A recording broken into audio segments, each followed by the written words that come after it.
ये देश के वो कर्मवीर हैं जो देश के लिए कुछ भी कर लें, इनका नाम ना तो कभी अखबारों में आता है और ना ही मेडल की सूचियों में। आखिर ये कर्मवीर हैं कौन?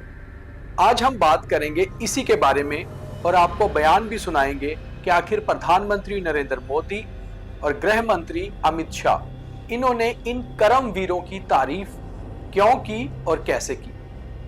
हम बात कर रहे हैं देश की आंतरिक सुरक्षा के ऊपर काम करने वाले इंटेलिजेंस ब्यूरो की। जी हां, आईबी।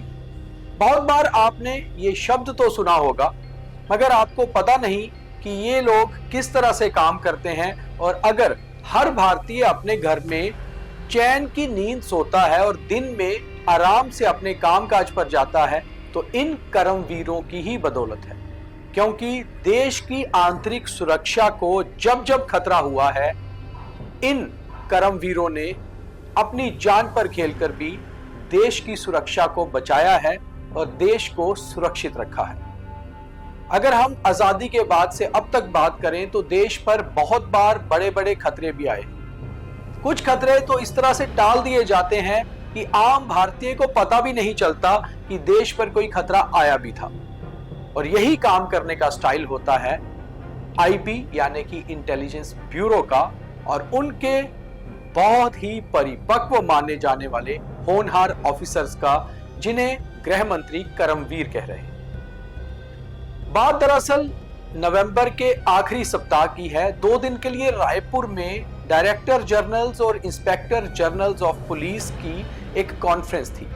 ये एनुअल कॉन्फ्रेंस को प्रधानमंत्री नरेंद्र मोदी ने दोनों दिन अटेंड किया और आखिर में अपने भाषण में ये कहा कि अब समय आ गया है कि भारतीय पुलिस बल इंटेलिजेंस जो होती है उसके दम पर काम करे।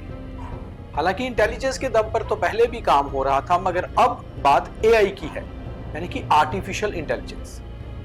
तो सुनिए, सबसे पहले इस कॉन्फ्रेंस के अंत में गृह मंत्री अमित शाह ने किस तरह से आईबी अधिकारियों की तारीफ की।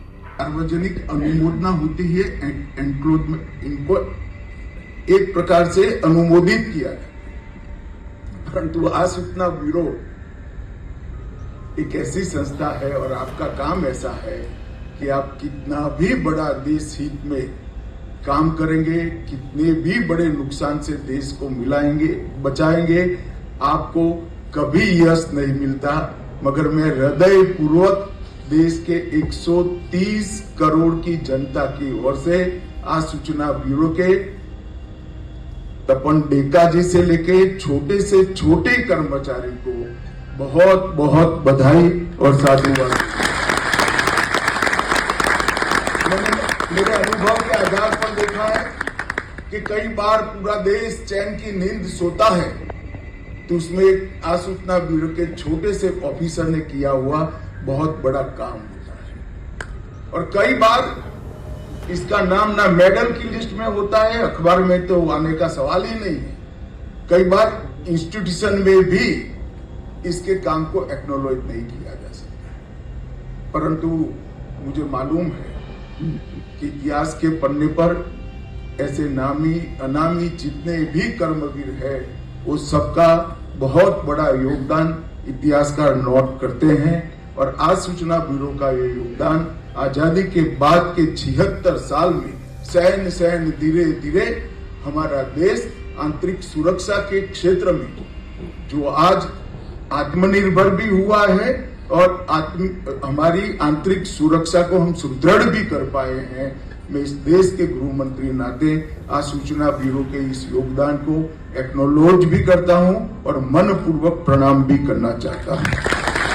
तो आपने सुना गृह मंत्री किस तरह बता रहे थे कि आखिर इंटेलिजेंस ब्यूरो कैसे काम करता है। और उन्होंने ये भी कहा कि कई बार तो इतना बेहतर काम होता है मगर यश प्राप्ति नहीं होती, क्योंकि कुछ काम ऐसे होते हैं जिनका दरअसल इनाम नहीं होता और इनाम दिया भी नहीं जाता, क्योंकि कुछ काम ऐसे होते हैं जो बताए ही नहीं जाते देश में कि ये कर दिया गया या ये हो गया, क्योंकि इसे ही तो कहा जाता है आंतरिक सुरक्षा। इंटेलिजेंस ब्यूरो का काम होता है देश के अंदर देश को पूरी तरह से सुरक्षित रखना। कई बार ये पुलिस के साथ मिलकर काम करते हैं, कई बार पैरामिलिट्री फोर्सेस के साथ और कई बार सेना के साथ। मगर काम एक ही होता है कि देश की आंतरिक सुरक्षा को बनाए रखना, हर भारतीय को सुरक्षित रखना, भारत को पूरी तरह से मजबूत और सुरक्षित रखना। और इसी के लिए कई बार मेडल्स दिए भी जाते हैं। इस बार कुल मिलाकर 16 आईबी अधिकारियों को इस कॉन्फ्रेंस में मेडल्स दिए गए उनके बेहतर काम के लिए। और इन मेडल्स में हमारे जम्मू कश्मीर के भी 2 अधिकारी थे, एक जॉइंट डीडी रविदेव उत्तमा और एक कश्मीर से थे। इन दोनों को प्रधानमंत्री नरेंद्र मोदी ने अपने हाथों से इनाम दिया। श्री रविदेव उत्तमा, संयुक्त उप निदेशक।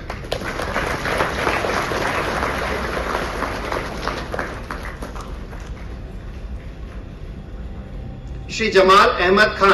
जम्मू कश्मीर से बहुत सारे अधिकारियों को ये मेडल इनाम मिलते रहे हैं, क्योंकि जम्मू कश्मीर में आईबी का काम कुछ खास रहता है। तो कई बार अगर आप ये सुने कि आईबी ने एक बड़ा ऑपरेशन कर दिया या एक बड़ा ऑपरेशन करके देश को बचा लिया, तो आप समझ पाएंगे कि ये उन कर्मवीरों का काम है जो अपने काम को कर तो जाते हैं, बताते नहीं। तो ऐसे कर्मवीरों को हमारा भी सलाम, और हमेशा से देश को ऊंचा रखने के लिए, तिरंगे की शान बान बनाए रखने के लिए इनका बहुत बहुत धन्यवाद।